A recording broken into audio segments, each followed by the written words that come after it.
I'm Johan Durant, and this is the APTA Tour. See you in Boston.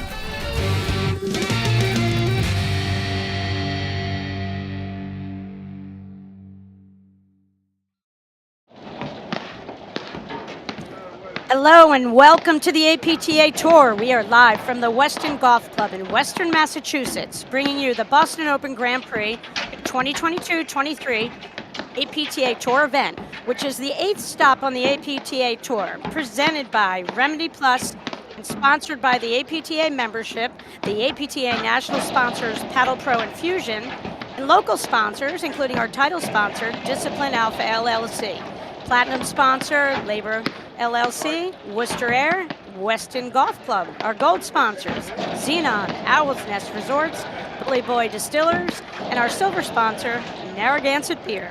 I'm Patty Hogan, along with the one and only Anthony Cosumano, bringing you an incredible matchup, the men's semifinals from the Boston Open between #1 in the world, Johan Durant, and Stephen Mitchell, coming up against our 4th-seeded team, Chris Humphreys and Felipe Osis-Konin. Anthony, welcome. This is going to be something. Can you introduce us to the players on the court? Good morning, and I hope everyone has their coffee handy. We're up bright and early, and let's talk about the players a little bit. On the near side of the court, on the forehand side of the court, is Felipe Osis-Konin. He is wearing a hoodie and a black jacket. On his left side, in the backhand side of the court, Christopher Humphreys. Christopher Humphreys is the Director of Racket Sports at Short Hills Country Club in Short Hills, New Jersey. On the far side of the court, especially in Boston, they don't need any introduction, but we will introduce them anyway. On the due side of the court at the moment is Johan Durant. And on the ad side of the court is Stephen Mitchell. Patty, what do we think is going to happen early this morning?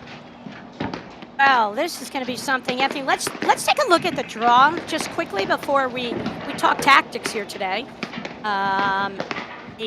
There was such excitement yesterday, and I think we're going to get a shot of that draw, Anthony. Do you want to tell us about how Humphreys Konin out here yesterday? Let's talk about those guys, and then Durant Mitchell, you leave that one for last because that was amazing. Sure. So Humphreys Konin started against Shannon Cobbs early in the morning, 6-3, 6-love. They ended up playing Martin Bostrom and Rams in the quarterfinals. A good match there. I didn't get a chance to watch that one, but I heard the buzz that was a fantastic 3-set match. And here they are in the semifinals against Durant and Mitchell. On the other side of the draw, Durant and Mitchell. Early match against Kame and Miller, 6-2, 7-6. Played a match against Frazier and Morgan that I did watch, and I will tell you, I've never seen Durant and Mitchell more comfortable. It looked like a Thursday evening fun match. They were not pressed, and Morgan and Frazier played a great match, but were completely ineffective against Durant and Mitchell, 6-2, 6-love. And here we are into the semifinals. Okay, Anthony, I mean, Durant Mitchell's year, nothing short of incredible. Started off Montclair, the first stop on the APTA Tour for the 2022-23 season. Durant Mitchell finished second there. They reached the finals, went out to defending national champs, Verson Erdoya. From then, lights out. They took the Chicago title, beating the team of Humphreys and Osis-Konin. They went to Detroit and beat the same team of Humphreys and Osis-Konin. So I think that we are looking, for everybody on paper, probably picking Durant Mitchell, hometown advantage. Anthony, what do you think they have to do to do this? Like we know they're all world great. What makes them great, Anthony? What makes them great? Every year we see different players rise to the top, and there's something special about them. And then every year, some of the opponents come by and they're able to counteract what the best players do, right? Whether it's spins, whether it's cuts, whether it's the pace of play. And it seems like now, and each time you have to figure out a new strategy. And it feels like Johan and Stephen Mitchell have jumped to another higher level, and it's almost, we might be able to call it intangible, but they just seem so comfortable and so confident that they're not going to lose, that they're going to play the right points and play the big points well, that now the teams need to readjust to that, and I'm just not sure they're ready yet. If you watch Stephen Mitchell at the net, he never flinches. He's comfortable. He knows he's going to do the right thing at the right time, and Johan's been feeling that way for years now. Johan is these guys are two of the best pros anywhere in the country. They are up in the Boston area, and Johan and Stephen have played key roles in the growth of paddle up in Boston. You see this amazing amphitheater set up here at the Weston Club, Anthony. It's really fun and exciting to see. Mitchell, as we know, these guys have won nationals two times together. Johan is a 5-time men's national champ. Stephen, director of rackets at Brayburn Country Club. Durant's the director of the rackets club at the Country Club. Home of the nationals next season.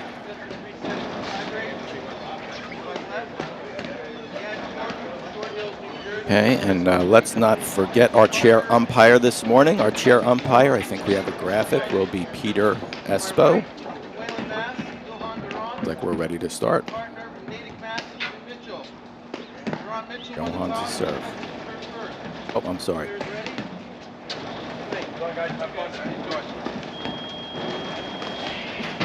Stephen Mitchell to serve.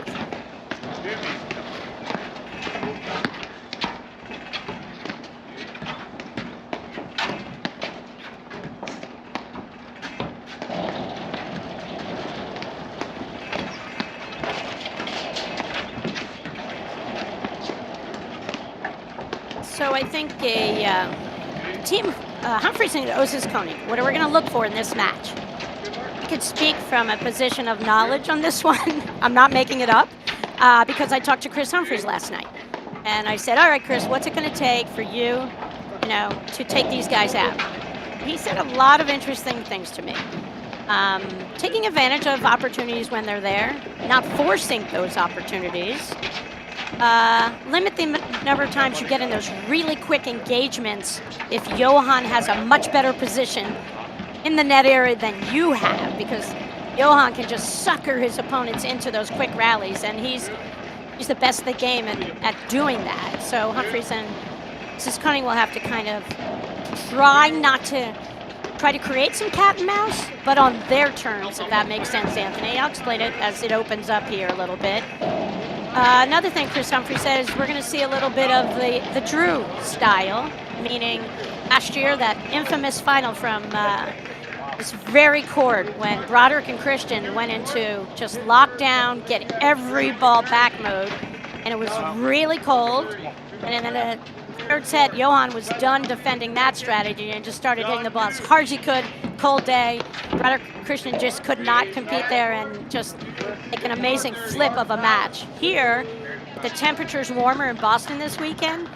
It's a little bit easier to go to lockdown mode where you just simply resist almost every opportunity to drive balls, throw up lobs, just sort of try to lull Johan. It's kind of the only way I've ever seen someone defeat Johan. Yes. Where you kind of have to lull them so you just think they want to draw out these points, Anthony, exactly what you're seeing. And the most obvious thing that you have seen right away in the onset of this match is Chris and Felipe have switched sides. They've switched sides. They also took a page out of Drew's book, put a lefty over in the ad court. Take away some of those overheads that would often pound it into that ad court corner, and Chris can reach up with his forehand, and smack that ball and really make them pay.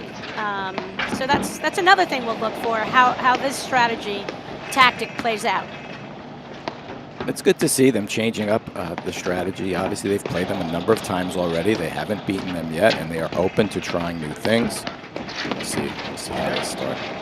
Yep, and Anthony, that's a great point because they have not been successful yet. So they have been thinking about a potential rematch since the last match they played against these guys. And every single day, talk to Chris Humphreys. I teach a little bit with him in our high energy paddle program, and Chris is a thinker, and he's thinking about this, and we'll kind of talk fun strategies sometimes. And he studies the game. He's a student of the game. He knows as much as anyone about the game and how he sees it. So he's willing to really trust that he has those tactical, ideas and the ability to pull them out at the right time, Anthony. And I think that's what makes the greatest players on the planet, when they have all the options, but really know when to use those options and not forcing those options just because they know them, if that makes sense. It does, and that's the hardest part. Is they both have the ability, they both have it in their heads what they're going to do, but they have to be selective and make sure they're taking the shots at the right time. In a match like this, you really have to cut down unforced errors. You just have to. You can't give away points. They're going to make you win everything. I think Humphreys and Osis Koenig know that for sure. Sure, that was Humphreys serving. He is the lefty. And his partner to the right is Osis Koenig. One and only Johan Durant just backed that shot out of the deuce corner. He's got the royal blue hat. Stephen Mitchell's got the black hat over in that court corner currently.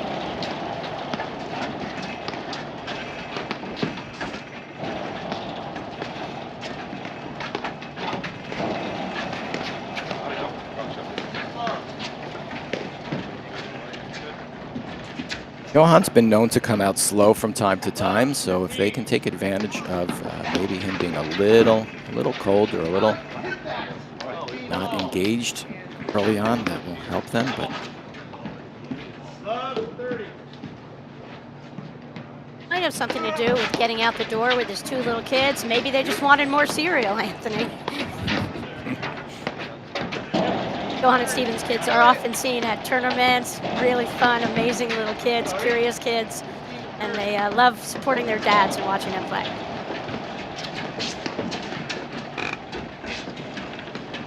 good to see the top level of the bleachers to our left. That people up on site early in the morning to watch and support.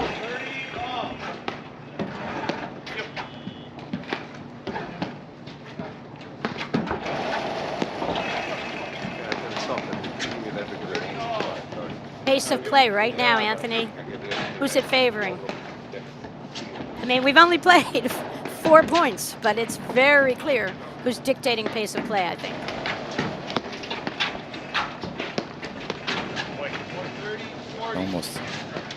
It's almost impossible. It's very hard to get Durant and Mitchell off of their pace of play. It's very difficult to get them to do anything that they don't want to. They feel so comfortable directing traffic and playing their game.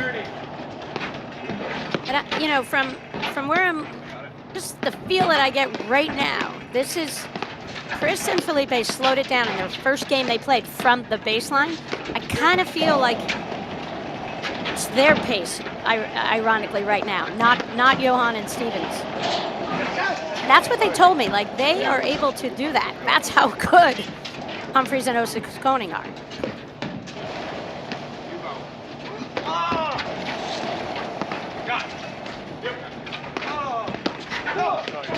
Anthony, one other little piece of intel Chris shared with me was that Felipe twisted his ankle yesterday. And what happened is most of their offense will come from that at-court play of Osis Koenig. Chris will be real deliberate and disciplined in setting up shots to get Felipe a lot of looks and offensive opportunities. And Chris said they had to do a total shift yesterday afternoon, and that Felipe had to play much more discipline, no real roaming and movement to protect his ankle, and Chris had to look for more offensive play. So I think that, you know, it's too early in the match to see which way they're going to go with who they're going to look to set up and who's going to be the one that they want to pull the trigger. Because as a team, that's kind of how they see it. That's how they feel they play their best. Yes, and so far, you saying that is the first I've heard of it, but I also haven't noticed it yet. So hopefully Osis Koenig's ankle is okay. He looks like he's moving fine. Obviously, he's one of the quickest guys on the court in general. So it doesn't look like he's slowed down yet, but we'll keep an eye on that. And that's one of the things I've noticed with Humphreys. His game, he plays he can be the dominant male, the dominant alpha player on that court, but he plays such a supportive role when he needs to, and then he can turn it on and off to be that partner that plays well in the moment, and he's doing it better than anyone right now. What you're seeing here, the last key to Humphreys Koning's success is their lobbing. When they played these guys in Detroit, I thought they lobbed so incredibly well. And they're one of the few men teams where I see with an emphasis on some height on their lobs. Where you see a lot of the shorter lobs take time away. But all these guys are so talented that I do love the strategy of airing out some lobs. I think it's huge in the women's game. Obviously, most of the women are not as tall as most of the guy players. So the lob becomes much more important in terms of setting up offense. But even in the men's game, I mean, if you have Johan hitting his overheads and Steven inside the service line, it is dramatically different than when you have them behind the service line. And right there you see, you know, that's just going to be something to look for, because Chris was saying to me, they're going to be really disciplined and they're not going to pull the trigger on any kind of a drive until they have Johan in particular, you know, around the service line. And then they'll try for some off speed. Can never hit an off speed shot against Johan if he's in close. He'll just crush the next shot.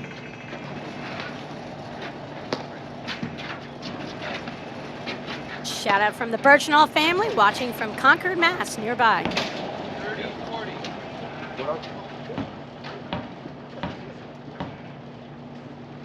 I think you're right so far. The Osis Koning and Humphreys are definitely controlling the pace. They are playing their game right now.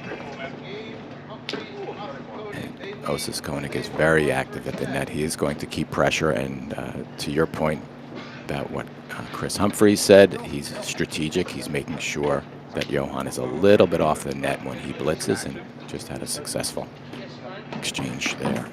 Yeah, Anthony. 2-1. Yep, 2-1. This will be interesting to see, you know, the movement with Osis Koning. I always think, like, when you have some lower body injuries, the first volley is often the most difficult shot to have to play. I think that get right there, Patty just told us his ankle is okay this morning. I don't know how he tracked that one down, but that was a beautiful shot. A lot of communication. These guys are buds, Anthony. I don't know if you knew, they both played for Elon. They came into the year, I think, about 8th in the country. They got to the finals in charities. They got to number 7. They had more success. They got to 5. Now they're in the top 4 here as our number 4 seed and number 4 in the national ranking. So this tournament was so key for a couple of those teams in the 3, 4, 5, 6, you know, as they work to position themselves to a higher ranking heading into nationals. And, you know, with Fraser Morgan just getting crushed yesterday by Durant Mitchell, it opens up the door a little bit, and, you know, Osis Koning and Humphreys, you know, have an opportunity to move up a tiny bit here. I didn't know that they had that relationship before, but it shows on the court. And I thought maybe it was just a fluke, but the way they play together feels like it's years ahead of how long they've been playing, right? It sounds like they've only been playing together for a few seasons now, if that, and they're gelling very well already. Yeah, they're so ready that the Paddle Boys are picking them to win this match. Oh. So what Chris just did there, Anthony, you know, he moved over to cut that ball off. They were talking about that. They felt like they needed to be slightly more active. Chris felt that when he's at the net, he needs to make his presence known a little bit more. You know, showing a variety of formations, which they did not do earlier in the year. Like right here, just showing Australian. Chris making a move. He didn't touch that ball. It was just clearly going up the line to Osis Koning. He didn't have to, you know, he didn't force himself. But I love that as a tactic. It just doesn't, you know, it will make Durant and Mitchell, you know, have to just be a little bit more precise on some of their shots. Anything you can do to get them just a little bit less comfortable with what's happening on the opposite side of the court is going to help. Anthony, you're a phenomenal player in your own right, and I remember I was always floored by your ability. What we're just talking about with Kris Humphries, where Kris wants to be more active on his partner serve. Now, I watched you with your guy, whoever you played with, and I was lucky enough to be your mixed partner for a bit. You always moved on that first ball. No matter how bad my serve was, you would get that ball that was ripped 100 miles an hour at me, and you would just cut it off. You saved my life so many times, Anthony. It helps, and it keeps your opponents guessing, right? It does. It makes them think, should I hit it somewhere else? And as soon as you get them to think, should I hit it somewhere else, you're a little bit ahead of the game there.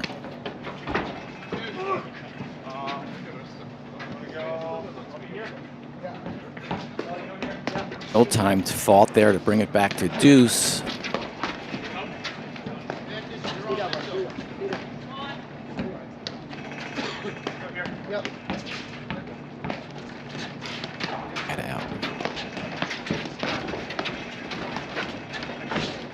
I think it's going to be critical for Humphries and Mrs. Koning. Shake it off fast.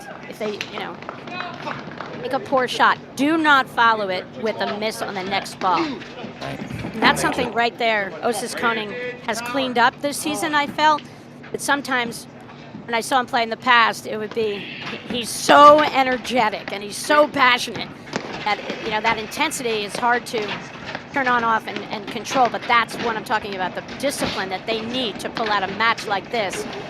It's, you make an error, it's instant delete, Anthony, as you know. You just can't let it carry over to the next point, because you can never end a point at the, you can't give away any points against Duran and Mitchell when you play. You're right. You have to reset immediately, and they didn't do that well that last game. They lost 3 points in a row, all on shots that they could have chosen a little bit better. 2 missed volleys, and they have to be real careful too. And remember Richie Mayer. I don't know if fans know Richie Mayer from way back when, but he would say you can't miss 2 shots in a row, and you can't miss 2 return of serves in a row. You can't miss 2 shots. So your partner has to adjust to the score, the situation, so that you don't let 1 bad choice turn into 2 bad choices to 3 bad choices.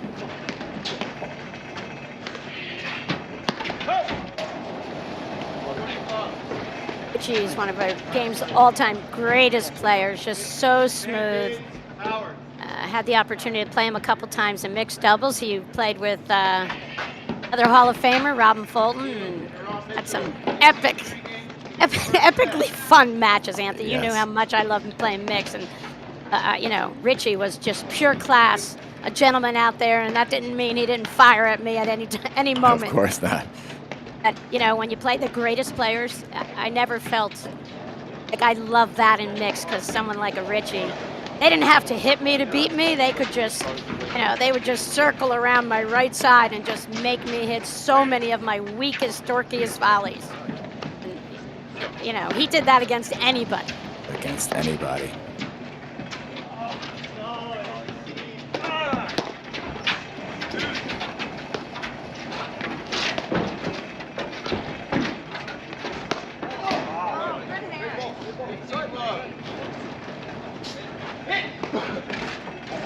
But there, Humphries forced Johan Duran to do something he doesn't usually do. He got a little jumpy at the net and pushed it long.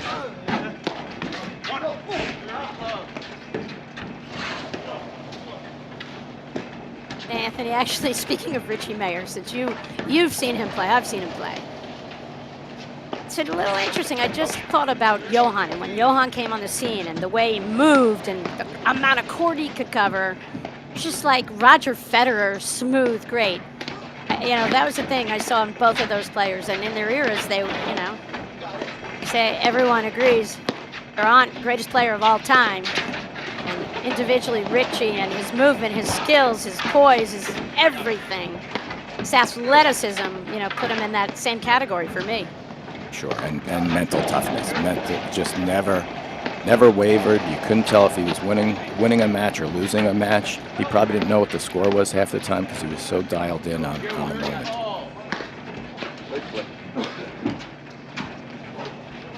Critical time right here. It is. I felt like I think you were right early in this match. Osis Koning And Humphreys felt like they were kind of comfortable with the pace, but the last couple of points in the last game and a half, it feels like it's now tilted the other way, and they're forcing it a little bit.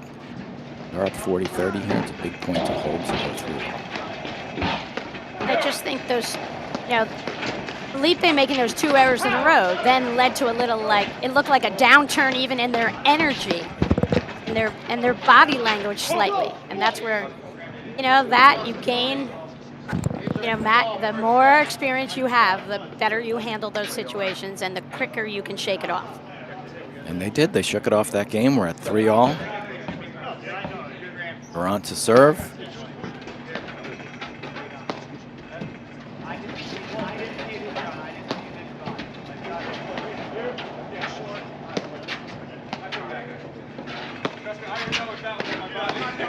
I don't know how often you see that shot, Patty. The backhand rolling top spin flip overhead.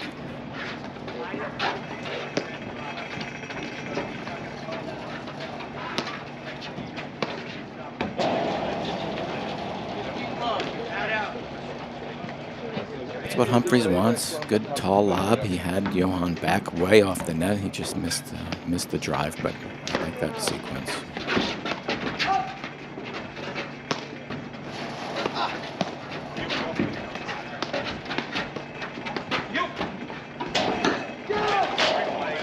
Osa's Koenig moves, closes on that net so well. Doesn't flinch, he doesn't hesitate, takes short steps, just keeps the pressure on Johan. He's doing it so well.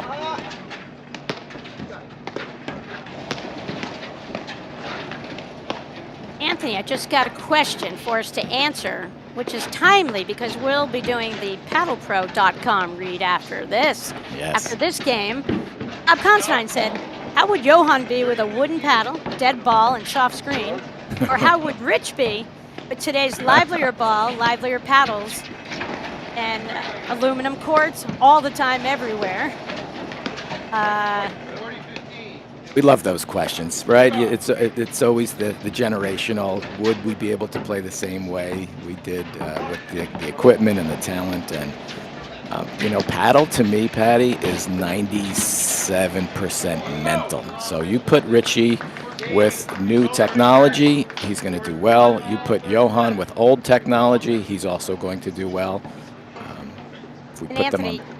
Will you do me a favor? Will you read the Paddle Pro read right now? I would be happy to. So Paddle Pro, for over 20 years, Paddle Pro has been recognized as an industry leader in platform tennis. The knowledge, expert advice, vast inventory, and ultimate customer service will help any player find the perfect equipment to take your game to the next level. Paddle Pro is the only website to carry all platform tennis brands. For more information, go to paddlepro.com. Thank you, Anthony.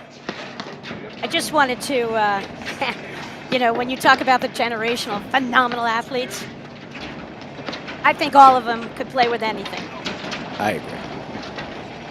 Richie Mayer was my tennis coach when I was a junior, and he actually played against me with a wooden racket with no strings in it.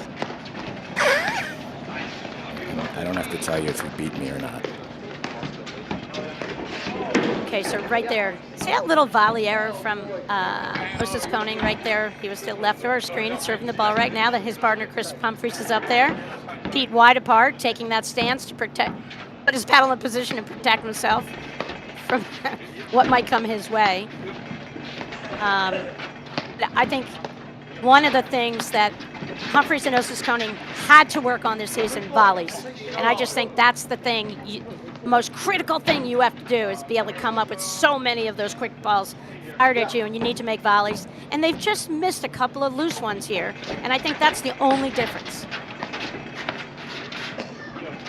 Yes, you're not making just one volley, you're making 7 in a row, and they all have to be very good volleys. The focus and the attention that you need to do that against these guys, it's not easy.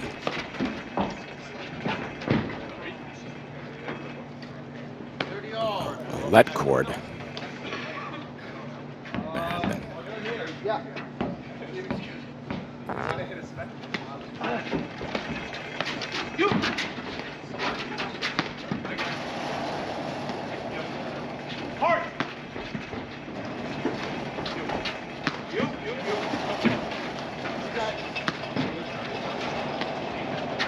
With Durant creeping into the court almost at every single opportunity.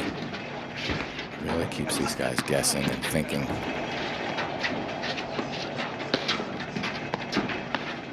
Love to see that early preparation. Perfect communications between Humphreys and Osis Koning, Anthony, and in terms of the ball goes up and immediately they know who's going to hit the overhead. And you can see that a really early prep. And that early prep will, kind of can flat-foot your opponent slightly because they don't get a quick read on what you're going to do with the overhead.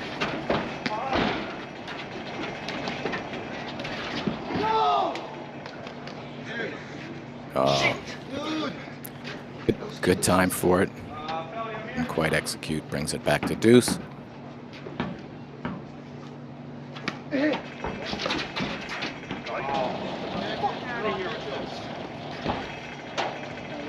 That's another lead cord winner this game, I think. The third, perhaps?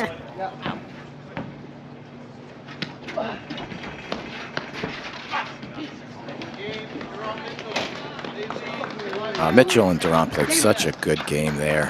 Of course, they got lucky with a couple of lead cords, but also just kept the pressure on them, forcing them to hit the best shots, their best shots. They can do that so well.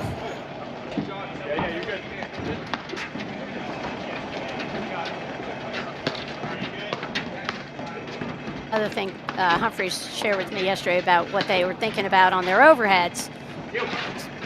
Talking about the early prep, the early communication, they know who's hitting it. It's to hit a million rollers out here. You're going to not see one push shot because these guys can just fire. They'll take that off-speed ball and just kill you with it. Right. So you need to have more of a roller, slide their grips over a little bit, hit them the lower bouncing balls, or really hard into the screens. That was a great three-quarter pace. Perfectly placed shot by Osis Koning and Tino.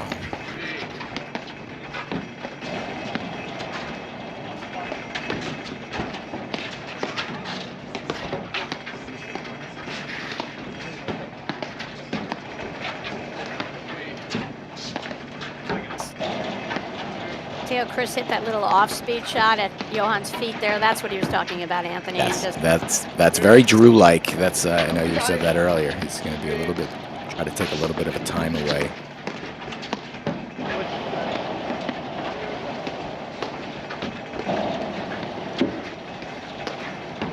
I like this, just a switch in the baseline to give him a little different look here. I love this play personally, Anthony. I think, these guys are so good. They can comfortably play one side and the other side.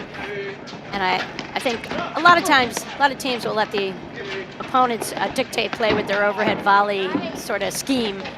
And great move. Switching sides, even in the middle of point, occasionally can just disrupt that slightly. They absolutely look completely comfortable doing that. You have to be careful sometimes when you're almost over-strategizing, switching sides, trying to change things up just for the sake of changing things without necessarily a plan in place. Can work against you, but like you said, these guys look so comfortable. They play each side of the court, and it looks like they talked about doing that. They clearly had, believe me, they had the plan after they lost in the Detroit, right. What they had to do. 5 minutes after that match, they knew, right?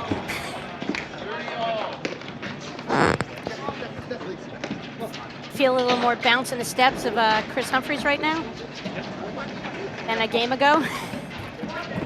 It's just interesting. I watch him. He'll walk a little faster or a little slower, or maybe his shoulders go down slightly. But I like his body language.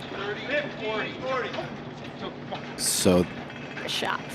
That point was to Humphreys Osis Koning because I believe it bounced, yes, it bounced past net on the overhead. That's because our temperatures are above 40 here. Yes. And when that's the shot that was the key in the win over Broderick Christian last year, the finals of Boston Open for Durant Mitchell. And there it worked against him, and that's how much weather impacts this game. is huge. Yes.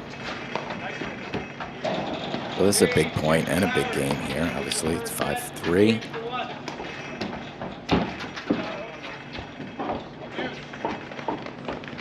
Gosh.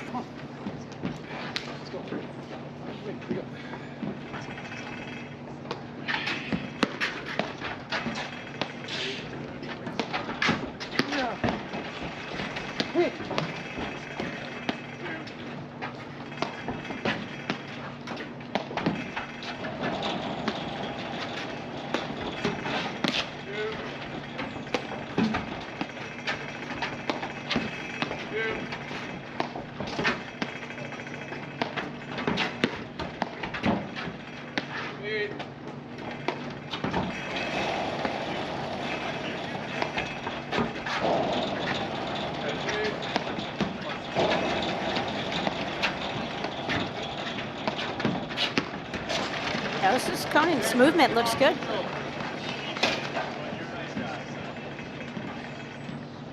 I think he still needs to fight the urge a little bit to be too aggressive there. That shot wasn't really there.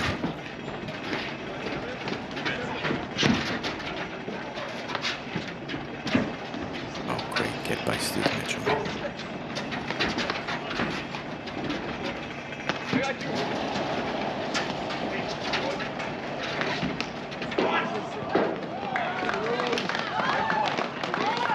Oh, that's what happens when you change your mind at the last moment. And Anthony, you could see Osis Koning on that lob. You know, the ball's a tweener between the two guys. He's getting out of the way. The strategy is clearly to have Humphries hit the next overhead. As the ball was like almost too far over for Chris, he had a thought in mind, and then he ran out of court to actually hit the shot. Exactly, he ran out of court. It's, you know, right there, and you saw Felipe. Mrs. Koning kind of had the shoulder drop, and I just think like you don't need, like, your partner, you know, misses a bonehead shot, whatever, just keep going, and no, don't use up any energy with like any negative stuff. Just keep going, because there's very little separating these teams. But you know, Duran and Mitchell, all world number one, Anthony, because they don't miss. How many shots have they missed in the first half? I mean, one hand I think we can count. And yes, I don't think Osis Koning's shoulder roll was for his partner. I think it was just, oops, that's the first set. I don't think they have any negative energy towards each other out there. They're really supportive. But agreed. I totally agree.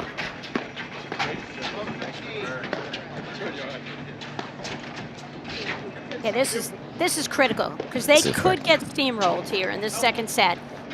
Right now, they've got to be super disciplined. Chris didn't really come up toward the middle, kind of got caught, had an indecisive volley, whether it was going to be in or out or whatever, because of his position coming into the net. Just maybe not totally focused on the first thing he had to do in that point. Yes, that first point was the opposite of what you want to see for coming into the new set. Chris Humphries serving on the far side, the lefty, director of rackets, Short Hills Club. He's doing a great job. They have great men's teams, women's teams. He's injected a lot of enthusiasm and energy into that program, and looking forward to the next huge event after Birchwood and after Boston, the Short Hills Invitational. Always one of our favorite events ever to play.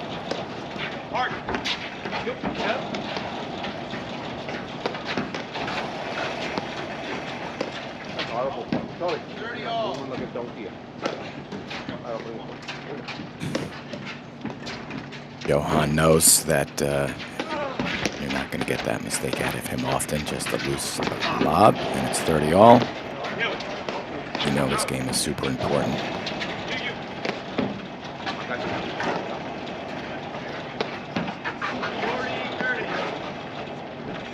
That's a good shot on the far side of Humphries and Osis Koning, and just the height difference. Chris is taller than Osis Koning, and you know, you can see here Duran is super purposeful with where he's lobbing the ball, And Osis Koning will get a disproportionate number of the overheads the lobs hit his way, because he is the shorter guy out there, and then that's kind of fuels Durant's next shot.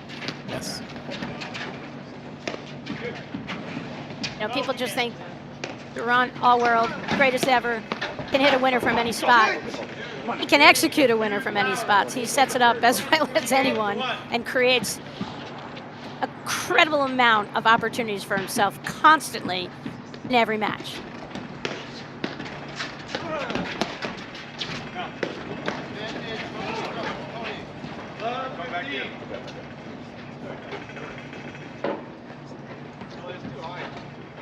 Heidi, I will say I learned from you, specifically in some of our mixed national appearances, being two of the shorter players together on the tour, you and I. What do you need to do as a shorter person hitting overheads? And that's a great first game. If you're a shorter person at the net, what does that mean? Early preparation, getting back farther on the court faster. It just requires a little bit more attention. Oh yeah, you know, your positioning. I was the runt of the litter in my big family, and I had to learn early on how to compensate. So I had to really hone in on some skills like anticipation. I learned early on, really watch my opponents, and I realized the moment I hit the ball as a net, you know, I know where my shot's going, and I know what their high percentage shot is coming next. So if I thought that high percentage shot or the probability was high for a lob, I drop back ahead of time. You're already dropping back. And that, so that's a great point for everyone, regardless if they're tall or short. That anticipation gives you one extra step backwards to hit the ball moving forward on your overhead. So it definitely means more to us shorter people. I think that's one of the biggest problems we see at all levels is being the back of the overhead's a little bit too far off the back foot. The advantage is, Anthony, how easy are those low screens? How easy are those low volleys? Right. There's advantages to all heights in this sport. That's the great thing about it. You don't have to duck on the drives as much when they go out either. You just stay there. Hey, and I love just standing there like I was a batter with a real small strike zone. And anything shoulder high, I let it fly. Yeah. I won more points getting out of the way, Anthony, than I did hitting shots.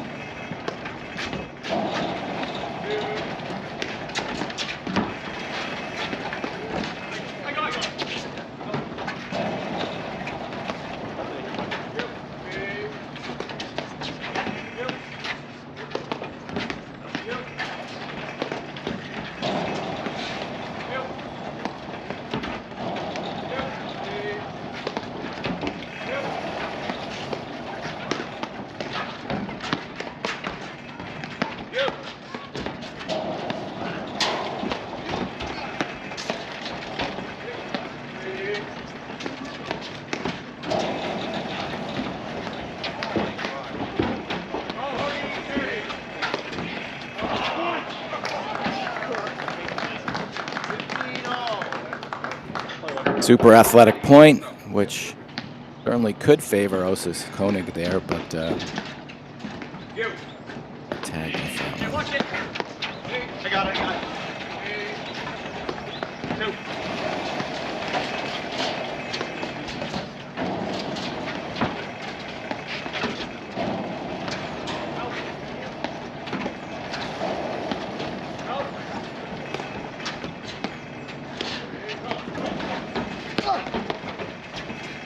Astounds me about Durant Mitchell.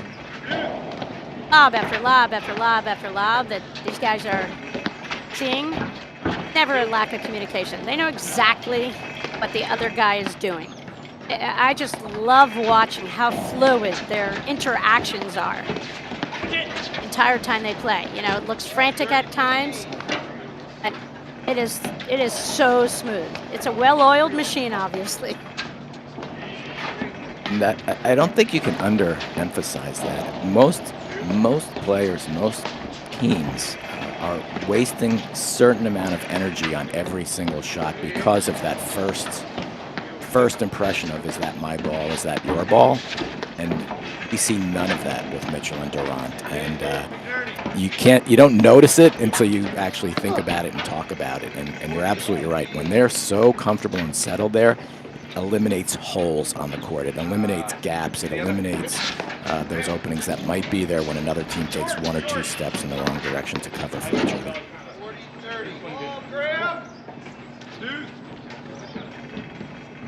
Phenomenal return to serve right there. One of the few volley errors we've seen. Right. Mitchell, whose volley, he's just become an all-world volleyer in this sport. His evolution on the volley, really what has helped him transcend to be one of the game's greatest players.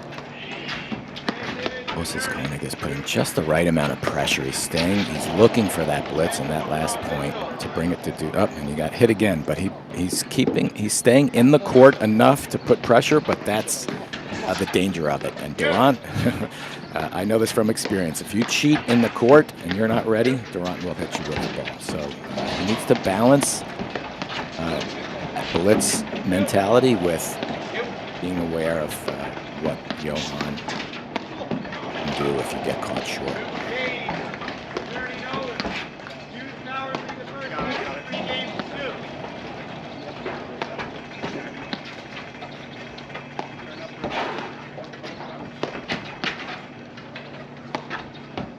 Anthony, something I'm noticing here with Osis Koenig and Humphries on the baseline. Check this out. Ball's going over to Humphries' side. And when he's hitting the ball, Osis Koenig is really turned full watching Chris hit, where I kind of think he could keep his vision forward and just kind of know what Chris is doing peripherally out of his vision. Like, this is such a weird little thing I just saw, but I think he would get a better fix on where Durant and Mitchell were and what they were about to hit versus, you're saying Durant will hit everybody who gets caught in the court.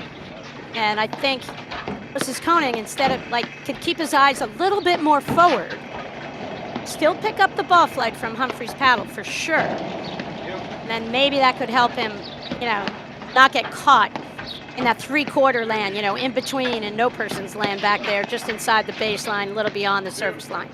Yeah. Well, you have an eagle eye, because as soon as you said that, I just started watching that, and you're absolutely right. Osis Koenig, it does look like he lingers a little bit too long watching Humphries hit that ball. And sure, why not? Why not give yourself an extra few seconds to see what your opponents are doing on the other side of that net? It can't hurt. So maybe that's just something he needs to think about. And probably hasn't even crossed his mind. Yeah, Anthony, when I played with you, I didn't watch you. I knew you were going to make the next shot. So I always love to watch them, because that would help me be informed about my possibilities already on my next shot. Absolutely. It's all about that anticipation, and having another few seconds to see what your opponents are doing gives you that ability to assess it a little faster. So. Okay, what's interesting here is, we came on the air. I told you what Humphries said their strategy. A little bit more Drew-like, throw a ton of balls up. They didn't count on the response that we're seeing from Durant and Mitchell here, which is they're laying off a tremendous amount of their overheads. They're playing a lot of low-speed types of overheads, really just returning vanilla with vanilla. They're not spicing up anything here. They're not creating that havoc, and I think that's possibly because of their respect for the athleticism of Humphries and Osis Koenig.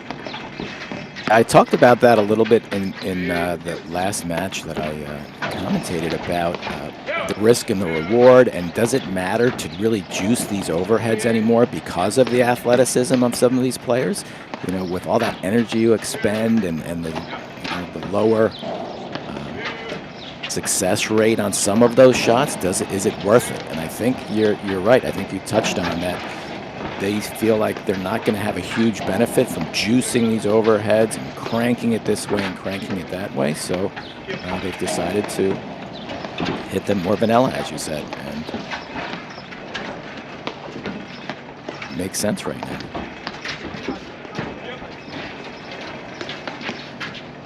Wow, kudos to Osis Koenig. He's always looking for that opportunity to creep in there, and he makes some really good choices. hasn't been wrong very many times. And it results in a 1 point, and that was a game-winning shot. You know, it's interesting. It looked like Stephen Mitchell kind of got lulled, you know, into that shot. It wasn't the most spectacular overhead by no means that was hit his way. But he was just kind of caught flat-footed, and, you know, he hadn't gotten many looks, and he just dumped it in the net. Huge start to the second set. Huge start. Counting up 2-love here. We are at the Boston Open. I'm Patty Hogan with Anthony Casamano. This is a phenomenal Grand Prix event. Folks in Boston have just done an outstanding job of, just creating an awesome atmosphere to watch paddle. They go above and beyond here. A ton of sponsors to make this event one of the best stops on the APTA Tour. 40-30.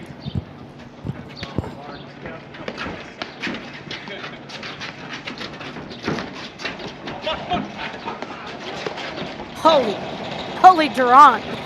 That was an amazing exchange. Durant at his finest, creeping in, and Osas Koenig, fantastic retreat, gets that ball back. Little loose swing there from Chris Humphreys, but Okay, so I mean, that shot by Durant, he just knew it was coming. You know, one of the things you learned early on, you went from tennis to paddle, Anthony, I know I did, is, you know, there looks like there's these openings and you hit these little angles, and they work against a lot of people, but not against Durant. He just has the ability. I always felt like his arm can extend like one of the Incredibles, and out of nowhere, he just sticks this thing, goes around the net at will, and he just kind of was looking for that. And, you know, it's dangerous when Durant makes one of those, watch out. There's a ton more to follow usually. And you know, he actually baits. He baits players like that, right? He wants you to think there's a hole there, and it looks like there's a hole there, and there is a hole there for 90% of your opponents, but not for Durant. He's looking for that spot.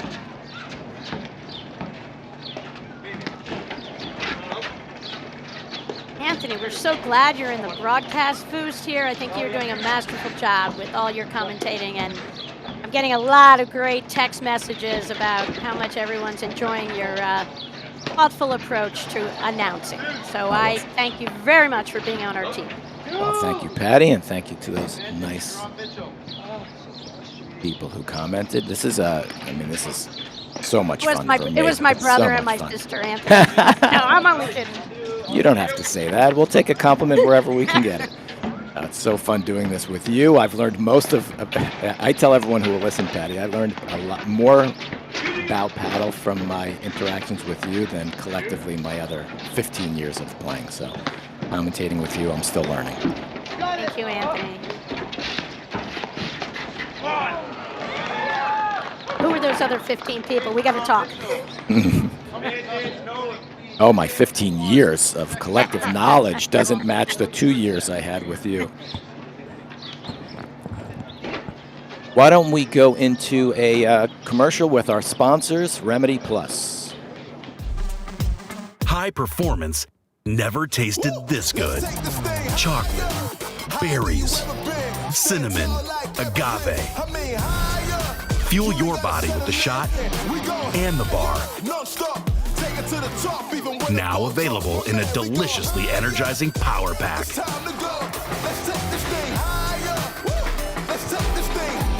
See how much farther you can go with Remedy Plus.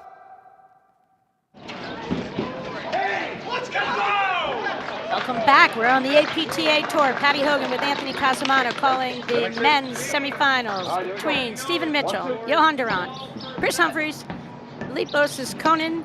We are in the second set, as you can see. Durant Mitchell won the first set 6-3. Humphreys and Osas Koenig up here 2-1.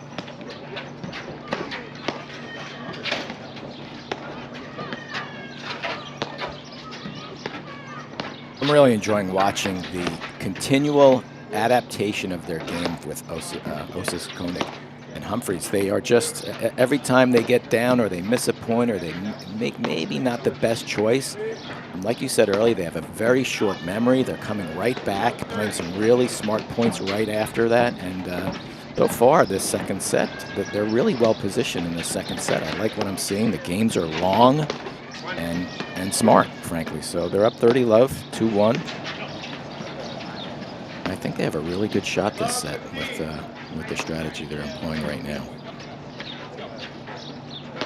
They believe they can win this set. I think we'll continue to see that. We'll continue to see Felipe looking for the opportunity to blitz and keep pressure on Mitchell and Durrant by making sure that they don't get too comfortable just with those vanilla lobs and overheads from the backcourt. Triple break point to go up 3-1.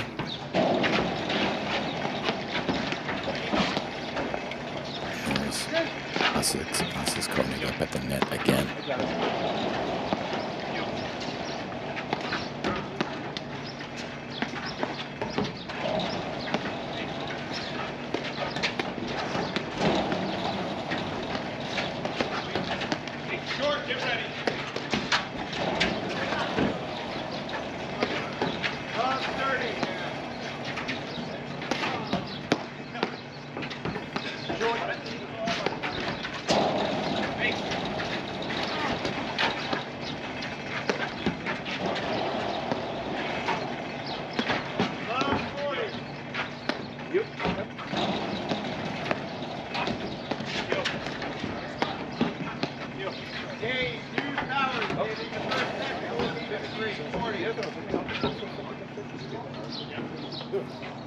You hear that update from the other court, Anthony? Hughes I Towers heard it. up 4-3 in their semifinal match.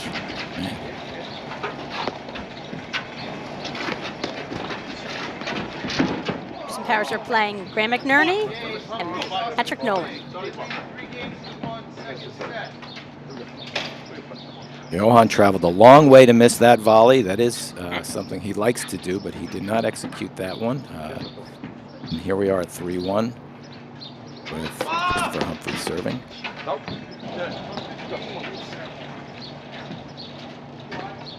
Starts this game the exact way he started the first game of the set, but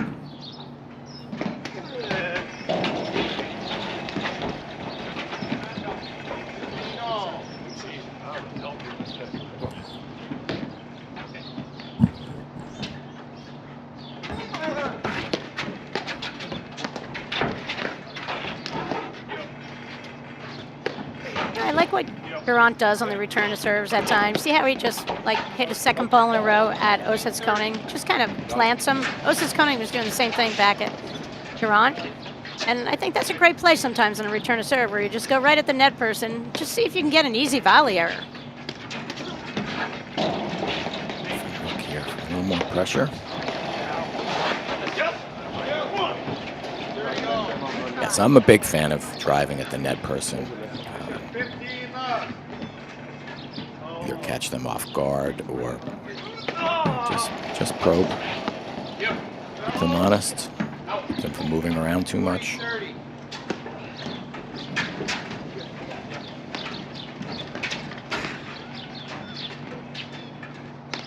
A point to go up 4-1 here.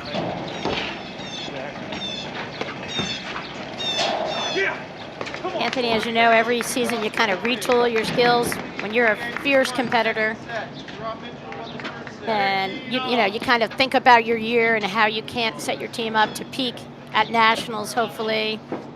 And at the beginning of the year, I always think about in the men's and women's game, who do I think really has a legitimate shot to win the national championships in March? It'll be out in Chicago again this year. And everyone, of course, we have our defending national champs, Burrs and Urdoya, as a possibility. You have Durrant, Mitchell. I don't think Humphreys and Osets Koning were in any bit of that conversation at the beginning of the season. Now, they've had a phenomenal year, taken out most teams, and now I fully believe they have a real legitimate shot and will be the next team to win a national championship who haven't already done so. I think these are the guys. I think that's absolutely spot on. I think you're absolutely right. They're such a cerebral team, and I think just like what you said about they already started figuring out a way to beat these guys the minute after they lost their last match against them, and and they made some good adjustments. Right, they're up here 4-1 in the second set. Something is working, and comparatively for the match that I watched with Morgan and Fraser yesterday, it looks like two different Durrant Mitchell teams. They were so comfortable, so in control of the match, and they do not have that same feeling in this match today.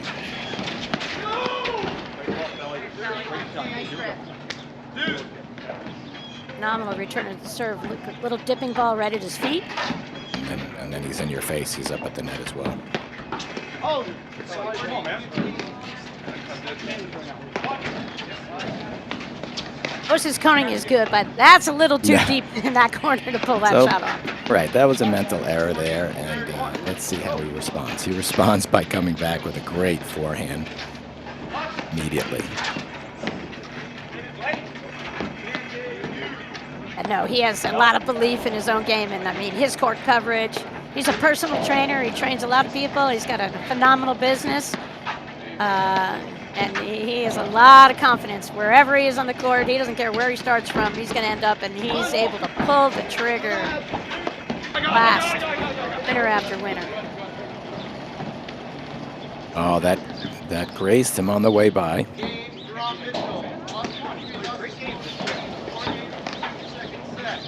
Yeah, that was a pretty phenomenal attempt from Moses Koning to get the out of the way. Got to wear a tighter shirt next time, and Humphries just ran that ball down, knew exactly what the play was, and ended up over on the far side near the net. Great court coverage.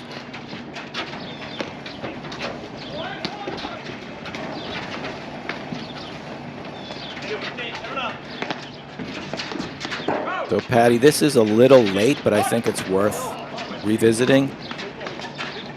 And this Never too late. This is a rule question. So recall when Durrant hit that hard overhead that went off the back screen and bounced past the net and they lost the point. Why is that shot different than, say, a cut backspin drop shot that goes back over the net, right? So you win the point if you drop shot and it comes back over the net. You lose the point if you hit a big overhead that comes back onto the other side of the court.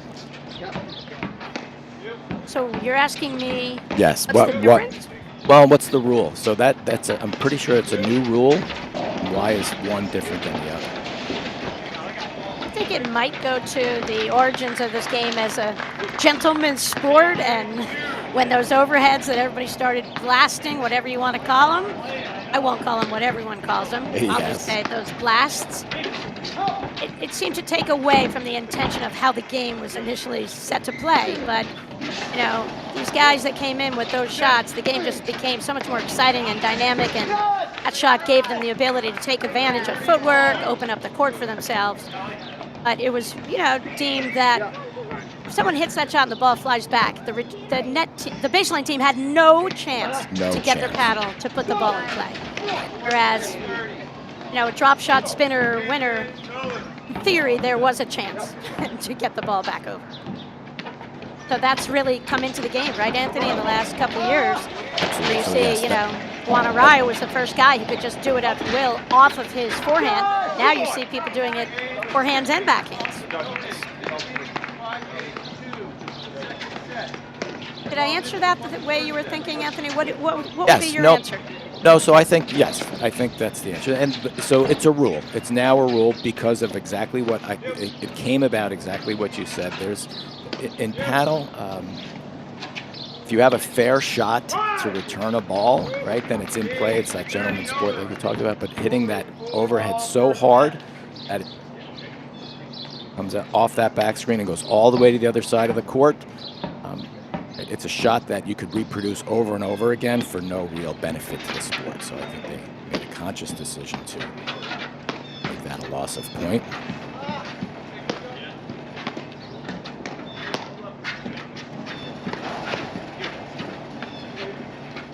As we're talking, Humphries and Moses Koning went up 5-2. systematically just chipping away. Literally chipping away. Just chipping away. It's just happening quietly, but it's exactly within their strategy that they've been employing the whole match. Those see Durant's back off that service line, just lobbing. Well, and then both. There's a cutter, but Osa's Koenig and is looking for that opportunity to blitz and close on the court. And slowly but surely, it's working.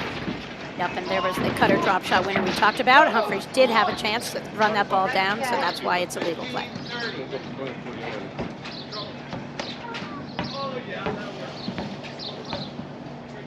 You know, Humphries' strategy of lulling Durant and Mitchell, they've lulled them. I think Durant and Mitchell feel a little bit to me like they're trying to fall, they're getting put to sleep a little bit. And that was exactly Humphries and Osa's Koenig's strategy here.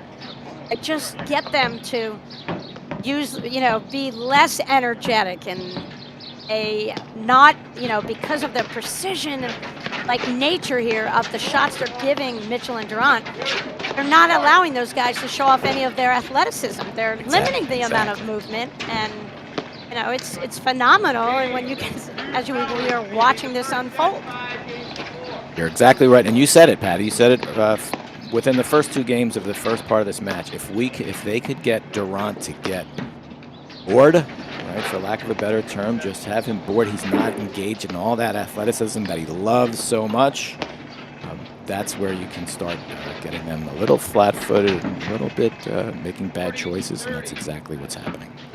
All right, I love the idea from Humphries. That last shot, he probably could have just let go right through, and Mrs. Koenig, had any shot in the book that he wanted. That's what Chris said, that's where they've got to be really disciplined.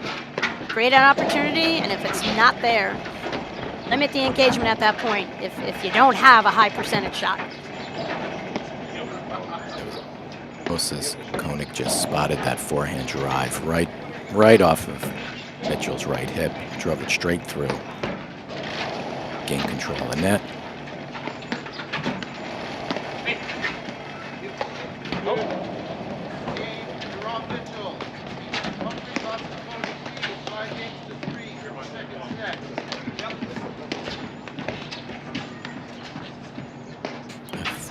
Two loose points by Humphries on that game. Yeah, he would love that shot back. This is what I'm saying. I see this a little bit with younger teams. It's the error and then it's the quick error immediately versus getting your you-know-what together, Anthony, and really, taking maybe 2 extra seconds before you put the next ball in play to hit the delete button emotionally.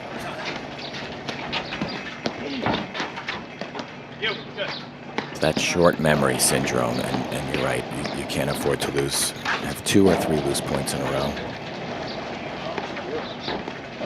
Paddle tennis is such a momentum-driven game. Having 1 or 2 mental letdowns can absolutely start off a bad trend.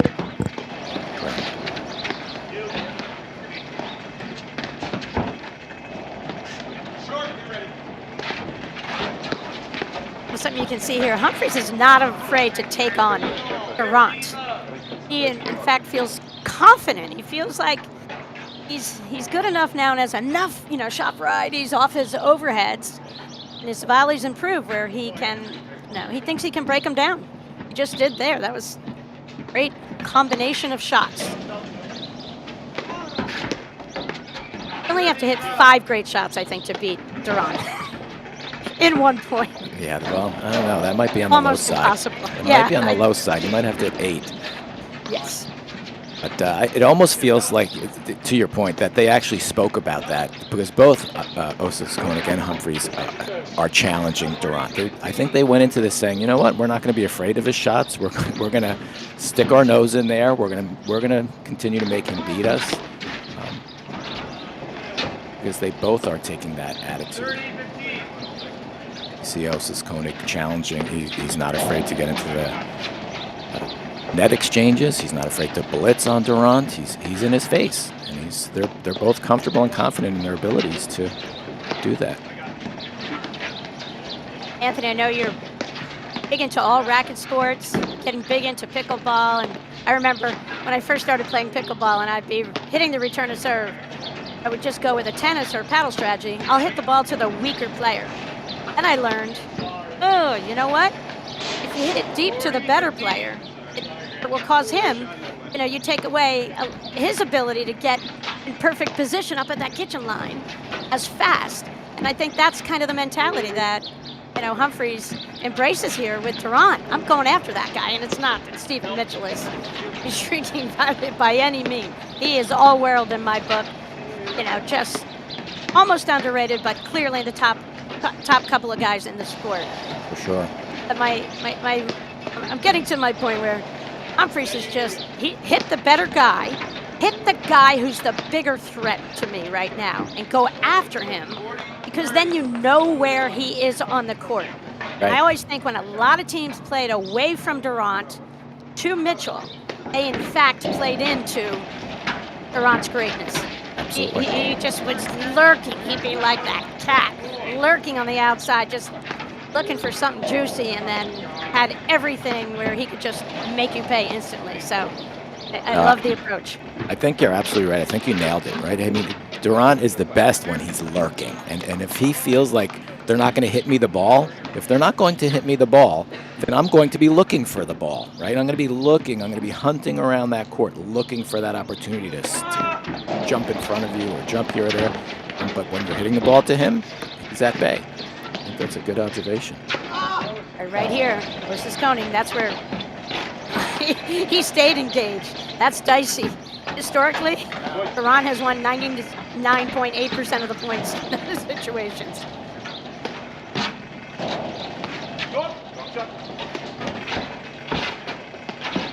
You got time. Deuce.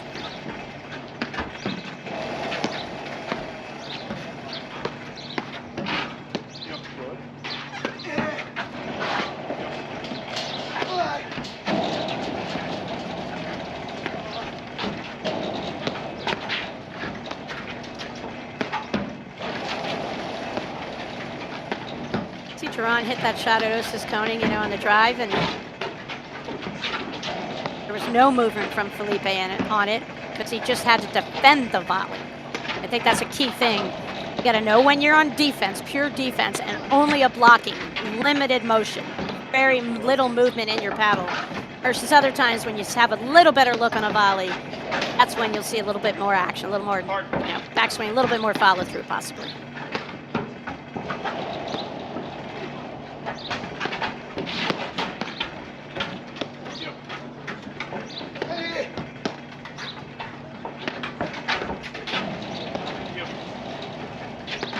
Johan wants to play right now. He does. That's another thing you get a sense of when your opponents, who really wants the ball right now. And to Mitchell and Durant's credit, they both want it. I feel it. Steven kind of went over on that forehand, a little far over when Durant was making the same move to go to his forehand. And I like that. And that's why these guys are great, great, great, great champions. Both of them have the ability in the moment of truth to strap it on for their team and present some more of an offensive look and execute off of it. I don't think probably in many years either of these guys have been in a situation where they said, I don't want the ball right now. You can't be as successful as these guys are with any doubt in your abilities. So they both want the ball.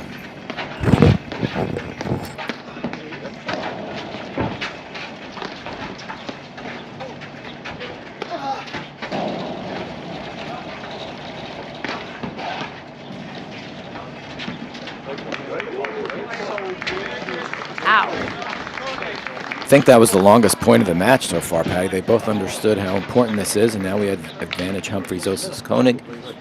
A chance for the second set.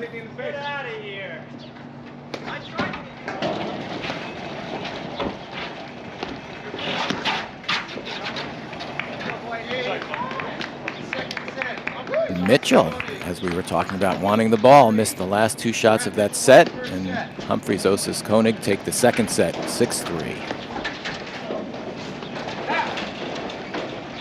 Yeah, Anthony, this match is kind of what I expected.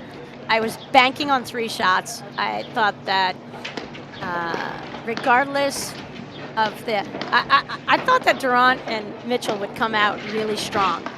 And I was really impressed by Humphreys Koenig that they got out of the blocks, pretty decently. But, Durant and Mitchell just didn't seem like they missed in that first set. And just a couple of easy little mental error volley looked like from Humphreys or Osis Koenig, and total turnaround there in that second set. We had talked about pace of play. Osis Koenig and Humphreys seem to have been really successful at kind of dictating the pace of play here. And, they got that first set. Just phenomenally played set, won at 6-3, and I think this is going to be an incredible third set, Anthony. For sure. And we always say that these matches come down to a handful of points, right? They always come down to 2 or 3 points, 2 or 3 decisions that you make at the right time. And I think that was the only difference between the first set and the second set. Strategy didn't change in the second set. They executed a little bit better. And I will say I felt like Osis Koenig made a few better choices with his blitzes. At the right time, at the right place. And he won, if you noticed, a few games he won off of his paddle with really game-ending points by blitzing and pushing that ball into a corner to make it unretrievable. So I think mentally he was just a little sharper with execution in that second set. We're going to see a lot of the same thing this third set, although I have a feeling Durant will not be as passive. I think we're going to see him try to take control in the third set.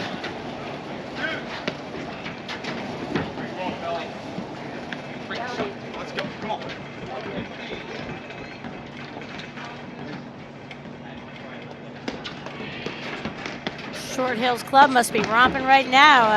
They are huge Chris Humphreys fans. Obviously, he's their director of rackets, and Jim Clark and others are enjoying the action and cheering on their director.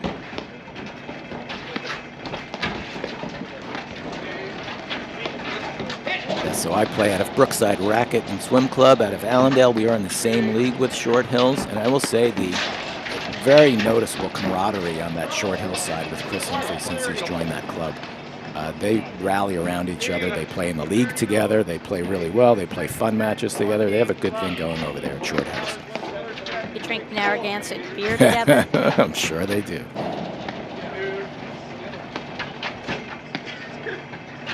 Jim Clark is former director of the Short Hills Invitational. They've always, that event kind of unique. Dave Broderick ran it for 20 years, but they always get people to step up to the plate. This year, Brian Skinner, lots of people over the years to pull off that massive volunteer effort.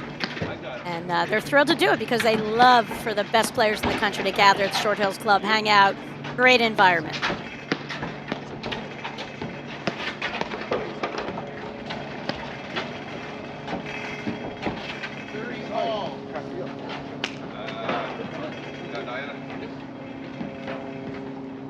Speaking of the Brookside Club, Anthony, congratulations. You're one of the co-directors, co-everything.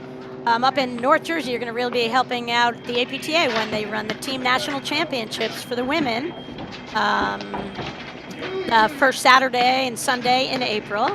And Greg Morgan out of Beacon Hill Club did a phenomenal job last year running the men's team nationals, and now we flip. The men go out to Chicago and will be managed there beautifully by the one and only Mike Raleigh, one of our APTA commentators. Mike's run that event, done a brilliant job. And the men and women flip sites from the Midwest to the Northeast, and we've got it in Jersey, and you're going to help us anchor play out of North Jersey. Ray Crosta stepping up to the plate, be out of all the clubs. Shout out to Sandy helping us out from Brookside and hosting the party on Saturday night for some of the women who will be playing.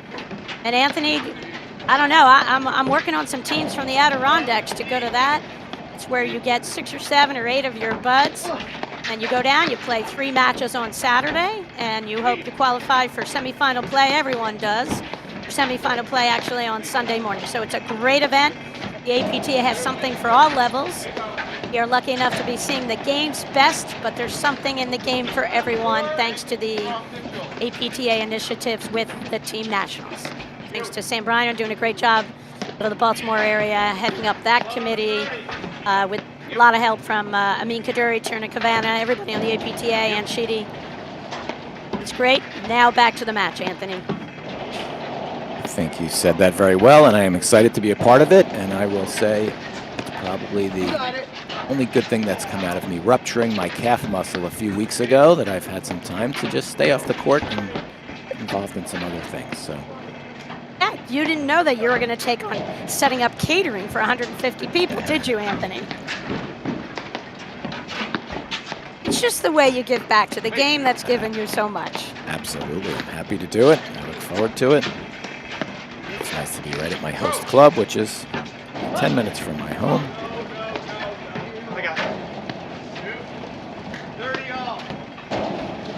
Been a member of Brookside Racket Club since I was, I think, 8 years old. My parents were members there, and I've been swimming at the lake at Brookside and playing tennis and paddle tennis. Oh, I love it. For quite some time.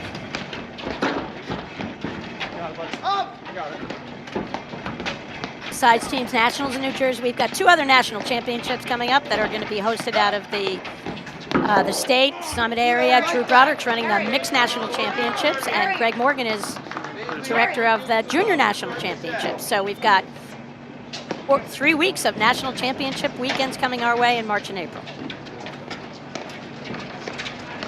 Hey, Patty, it's Durant Mitchell, One Love. See if we can cut real quick to our sponsors, Remedy Plus.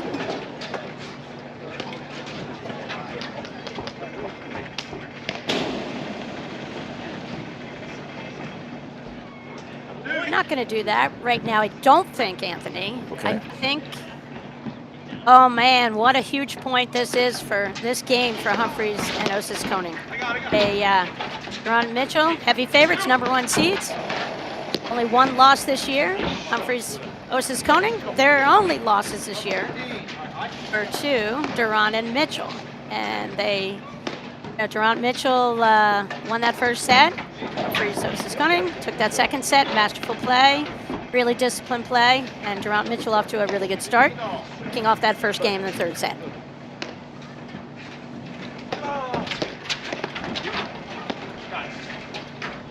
Here's the thing, Anthony, as you know, as well as anyone in the game.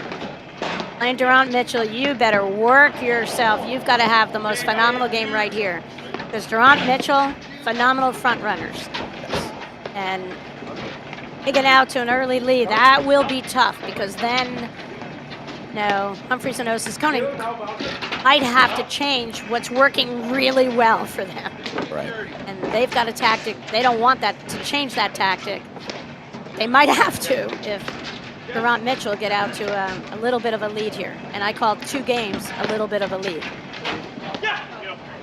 Yes, that's all they need is a 2-game lead to get that complete comfort zone again. Not that they're ever uncomfortable. You're right, they're great front runners. You'll see maybe a few more aggressive shots, a little bit more risky play for Johan when they get up top. And there's a long history of executing well in those situations. So you don't want to make a problem. An adjustment that I saw a little bit there in the second set, I just saw it there from Stephen Mitchell, is just getting more aggressive. Just jumping on that forehand right there. See how far he went over? And Johan got out of the way. We're used to seeing the reverse. But I think that Stephen Mitchell could play a bigger role here in the outcome of this match. That ball was wide, so we're at 15-40.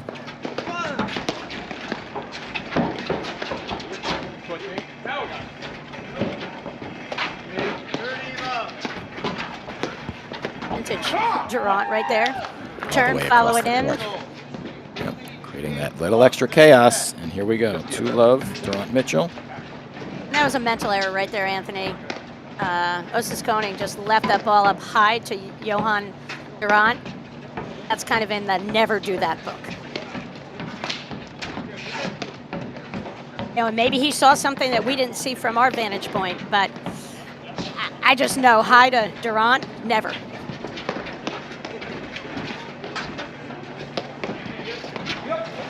Good to see Humphreys have a little chat at the end of that game. I don't think they changed strategy, but they're trying to keep the energy level up, trying to keep the positivity.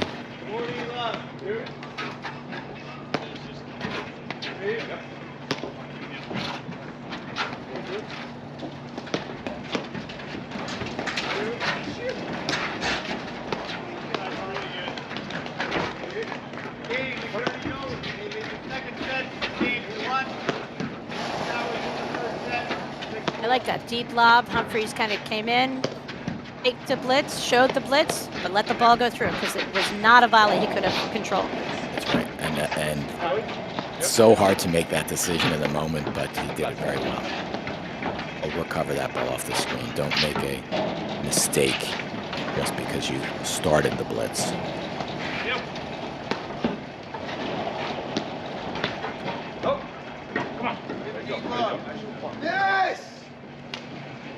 Again, Yeah, trying to be a little too precise. I think he's, when there's that much pressure on you, you feel like every shot has to be perfect, and it feels like he's missed a few because he's trying to be perfect.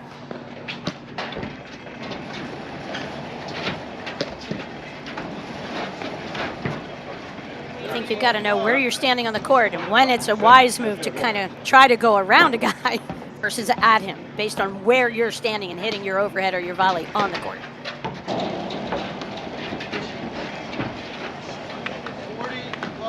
Oh boy. Oh boy. Uh-oh. We can feel the momentum change. He's back. He's back. What really happened? It's very subtle. I don't notice anything other than, mentally on the other side of the court, just feeling like what we said, right? They can't get off to a bad start this set, and they know they have. So what do you do now?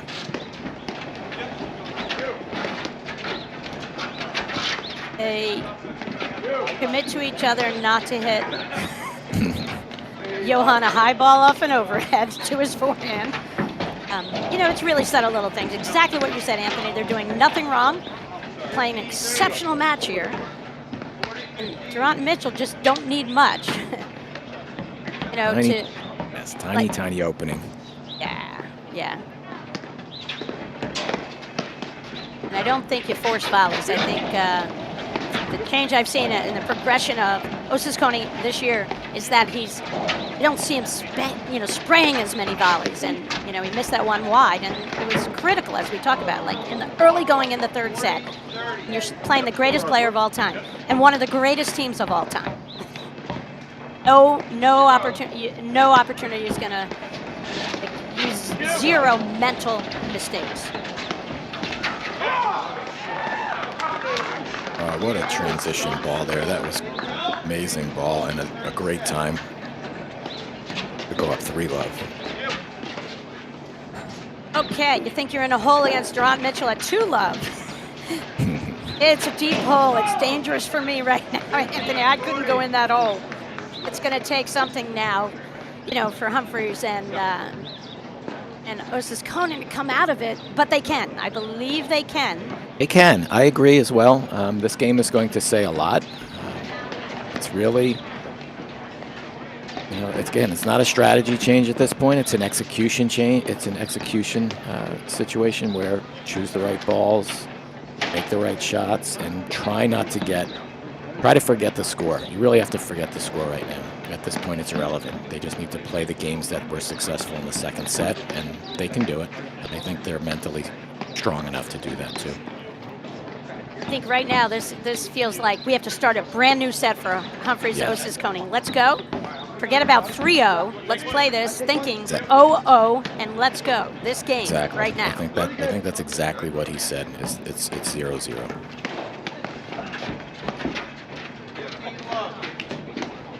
And that was the first set of the first point of the fourth set. Exactly, Anthony. In their minds. And they're crushing it. They're up. They haven't lost a point. That court? That court winner. That'll give Mitchell something to bounce about back there.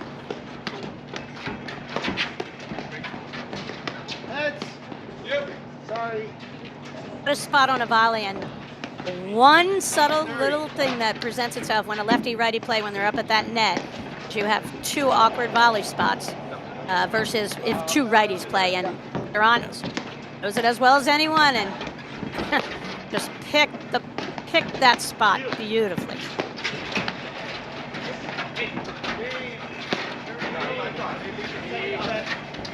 I wouldn't be surprised if we see Osiscone and Humphreys go Australian the next time too. Durant. Instantly, don't put yourself in a position to get broken down that exact same way. And here you have it. Humphreys showing a different formation. This is part of their progress and growth as a team. Knowing when to pull the tactical trigger. Tactical adjustment. Another let Another let cord. Two let cords. Yeah. We heard Humphrey say they don't need those. Yeah, we need them now. Especially when you start getting a little momentum, it's such a killer. But it's part of the game. Was that another one? Unbelievable. 3 leg cords in this game. Okay, now they got to shake this off. This is just, oh my God, sometimes the stars are aligned, and Mitchell, and Johan Durant right here.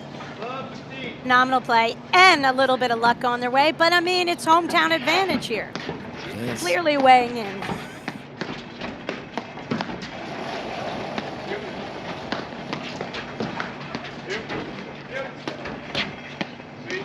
It's phenomenal to me, Anthony, in watching this. Humphreys going down 4-love.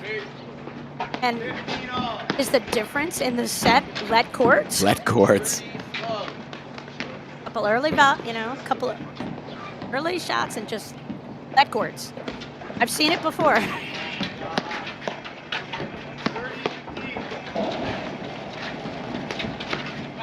Look at that close from Mitchell on that play. That's what I love. He just knew Osiscone was going to come big right at him, and he just closed. There was no space between his paddle and the net. And he directed it right into the corner.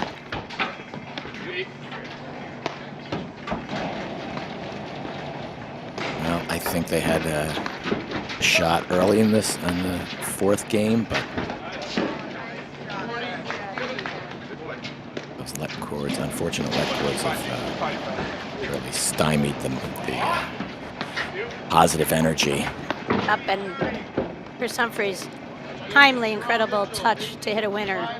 Wasn't flashy. He hit it the mile per hour that was needed to get the ball away from the outreached arm. So we're at 5-0, Humphreys and Osiscone. They're in a hole that I'm not sure Shaq can get out of right now, Anthony. I know. Let's do a quick remedy. The 2022-23 APTA Tour is brought to you by Remedy Plus. Raise your paddle game to a whole new level with clean, natural, great-tasting protein bars and energy shots by Remedy Plus. High performance has never tasted this good.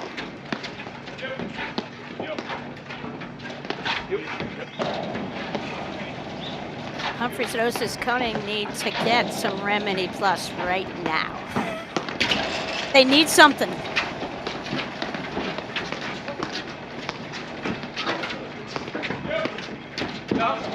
See, right here is not when I would engage with Durant. When he's up in that position, really close to the net, I think Humphreys just throws up a lot. I think Humphreys' attack on Durant into his corner, masterful. Chris told me himself, got to have the discipline to know when we're in a position that's a little advantageous over Durant's position. I hate to say this because, it is 5-love, but it feels like they've kind of resigned that we're just going to play out this. I don't think they believe. I don't think they believe anymore at this exact moment, and so I think they're breaking from their strategy and just kind of going through the motions right now. And it's hard to blame them. What did Durant and Mitchell make? 2 errors this whole set so far? Amazing. It's what we would expect, and you know, for Humphreys Koenig to pull off a win, for anyone in the country to pull off a win against Duran and Mitchell, you've got to play every single point well, make really good choices. I mean, the entire time, just a couple of bad choices that these guys had. The rest of the match they played was phenomenal. But the spread is on, and we said it, they're front runners, and you know, the odds of Humphreys and Koenig coming back at this point, you know, not looking good. We have match point. Koenig went to jog back, you know, run that ball down, just try to do something to energize himself mentally right here, right now.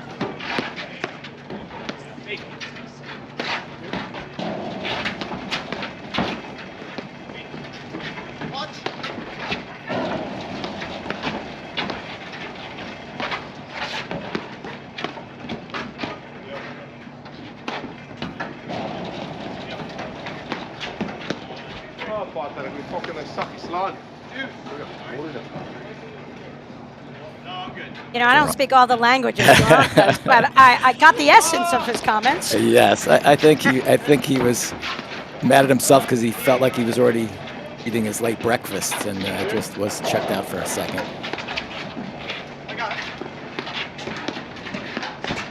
And even at 5-love, he's not happy with himself making one mistake.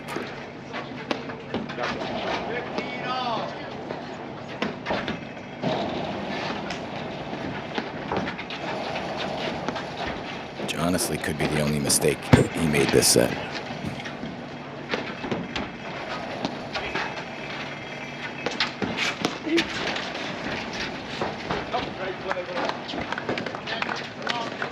Ever miss and just come up with spectacular when you want it. Yes, he just redeemed himself. In his own head, he said, I correct that stupid shot I hit, and we're the winner, and he did. Triple match point. Mitchell and Duran.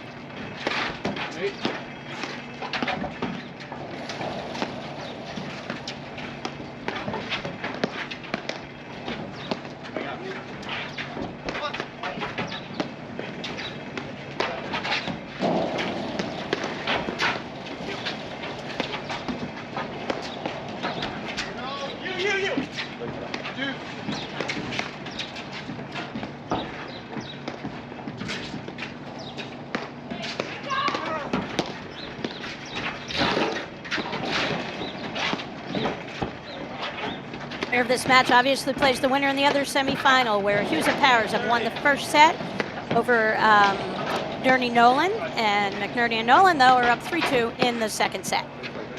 Looking forward to a fantastic final later on in Boston. All right, after a match point, we now have advantage Humphreys Koenig. All right, a little sign. A little life. Let's see if they can get on the board and maybe change the momentum again. I think Chris said to Philippe, hey, come on, let's make the greatest comeback in the finals of the Boston Open right now. Something to that effect.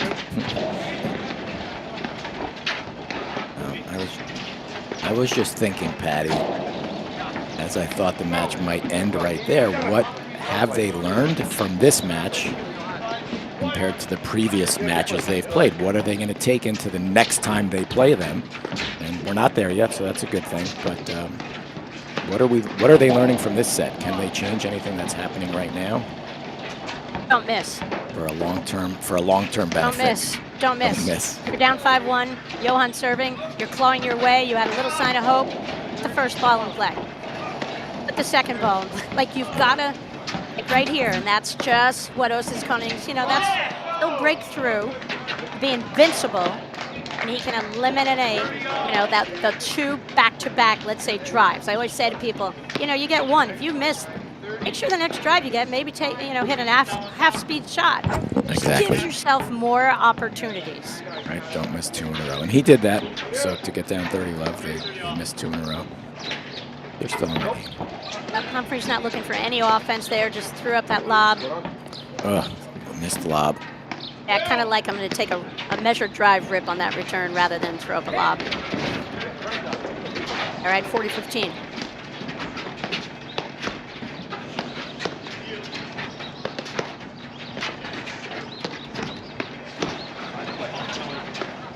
Durant is just, he's feeling it. He's having so much fun. He's just up at that net, and he looks so freaking casual, and he just... He does. But Osa's Koenig didn't shy away from that point. He challenged him and came out on top. Durant loves that. You know, he's mad. He's mad at himself for losing that point. He's going to do something on this point to redeem himself again.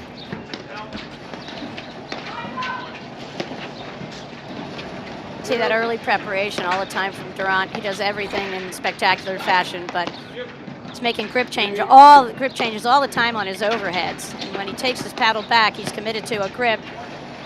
And you can kind of see when he's going to hit that high hard, the one with a little bit of slice. Again, same shot. Let that ball get a little low, a little bit of a cutter slightly. There's a grip over, a little bit of a roller. And Durant does it all the time within any series of overheads he hits.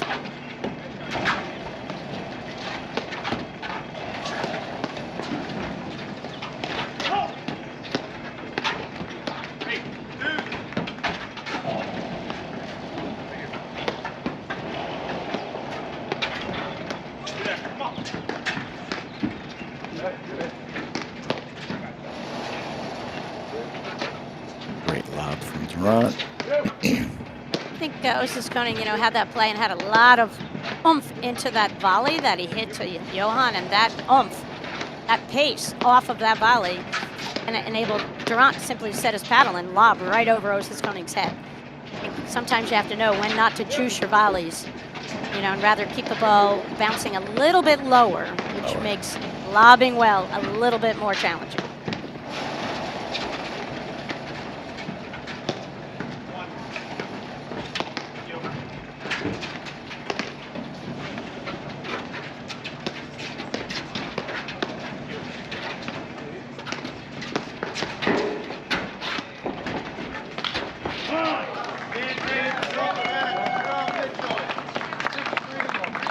Game, set, and match. Anthony just, the odds would favor Durant Mitchell to pull this match out. Osa's Koenig and Humphreys are just, getting so much better tournament by tournament. So I really gave them a legitimate chance to win this match. But, to win any tournament, you got to go through Durant Mitchell. They are just phenomenal, class acts, so talented. So few unforced errors, just spectacular play in that third set for them. And they advance to the finals to play the winner of that McNerney match that we referred to before, Hughes and Power and McNerney and Nolan. But coming up next on this, an exciting women's final, Anthony, and we will wrap up this match and then tune in for the women's final, which will be followed by the men's final, obviously. And in the women's final, it's going to be #1 all-world team of Hanish and Zabori up against Morgan and Sakura. Charlotte Sakura and Allison Morgan had an amazing match at Iran yesterday. Come back and win that in a really long match, 6-3 in the third after losing the first set 6-0. Phenomenal comeback, great achievement for them. Anthony will wrap it up here. Do you have any closing thoughts? I just think nothing much changed in that match other than maybe a few lucky and well-timed let chords and a few execution misses by Osa's Koenig. And that's really it. I don't think they had to change their strategy. They played great, but we all know Durant Mitchell will step up and make fewer and fewer mistakes and keep more and more pressure on. So I think they played a great match, and as they're talking in the back corner right now and saying, all right, what are we going to do a little bit better the next time? And I think they will. So, fantastic match. Thanks, Anthony, Patty. thanks so much. That was so much fun talking paddle with you and listening to your observations. I think everybody at home loved hearing from Anthony Cosmano, and we'll hear more from you a lot in the future, I hope. I hope your calf gets better. That's a wrap here. EPTA Network on My Paddle. Thanks all. Thank you, Patty. Bye-bye. High performance never tasted this good. Chocolate, berries, cinnamon, agave. Fuel your body with the shot and the bar. Now available in a deliciously energizing power pack.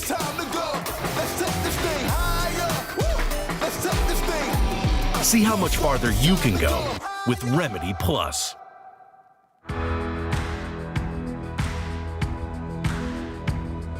Hi, my name's Johan de Rond. Today I'm going to show you my drop shot. Most people, when they ask me about the drop shot, think of the complicated shot with spin. It's really a very simple shot. Performing the shot is the easy part. Reading the game and getting to a position where you can execute it is the hard part. So ideally, 3 things I want to concentrate on. One is I want to read a pattern of what my opponent's doing. So I got to know that he's going to hit a weaker shot that I can take advantage of. Normally, I'm not going to be on the net. I'm not going to be sitting there because I'm vulnerable for a lob. But if I can read bad drives from my opponent or shots where their back's turned to me, that's when I'm going to move up. Second one is I want to get to the net in balance. I do not want to be moving when I hit that drop shot. It's going to be very difficult to diffuse the pace. And the third thing is, if the ball hits my paddle loses the collision. So if a ball comes, I want my paddle to go slightly backwards. If my paddle goes through or stops there, the ball's going to explode off my paddle a little bit. It's not going to work as effectively. I would start here, I'd move in, be balanced, and then I just lose the collision. Thank you for your time. Hope you enjoyed the lesson. A few quick takeaways for you. Try to make sure your paddle loses a collision. You're balanced when you're at the net, and if you want to get real fancy, you can sometimes with that same swing not hit a drop shot but push it deep, and that's going to be very effective and less predictable. See you on the paddle courts.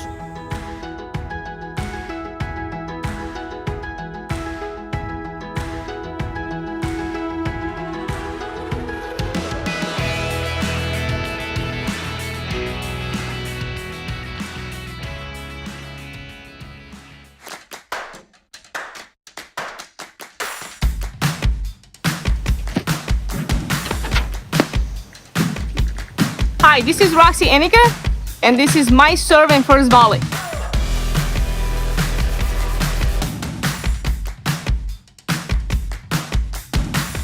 The goal of the first volley is to keep that ball deep inside the court. We're not looking to win it. We're not looking to put the ball away. You're looking to get yourself in the point with your partner. Matches in general, what I'm seeing happening a lot is people tend to just serve and run in as fast as they can to the net. This is not the goal that you should have for your first volley. As you cross in the service line, start slowing down and make that volley. After that, you can continue moving forward and playing the point at the net with your partner. You want to be using the continental grip, or like I like to teach members, is that you want to look to have a hammer in your hand. Make sure that the paddle stays compact, close to your body, and a little bit open with a 45-degree angle. You don't want to be squeezing too hard. In fact, you're looking to absorb the pace of that first drive. Don't look to punch at it and add more pace to it, because a lot of times you're going to miss it long. You want to loosen the grip on your hand a little bit and bring the paddle closer to your body. Absorb that pace on your first drive and keep that ball in play, ideally deep. I hope you enjoyed this lesson, and I'm looking forward to seeing all of you around the court soon.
Love.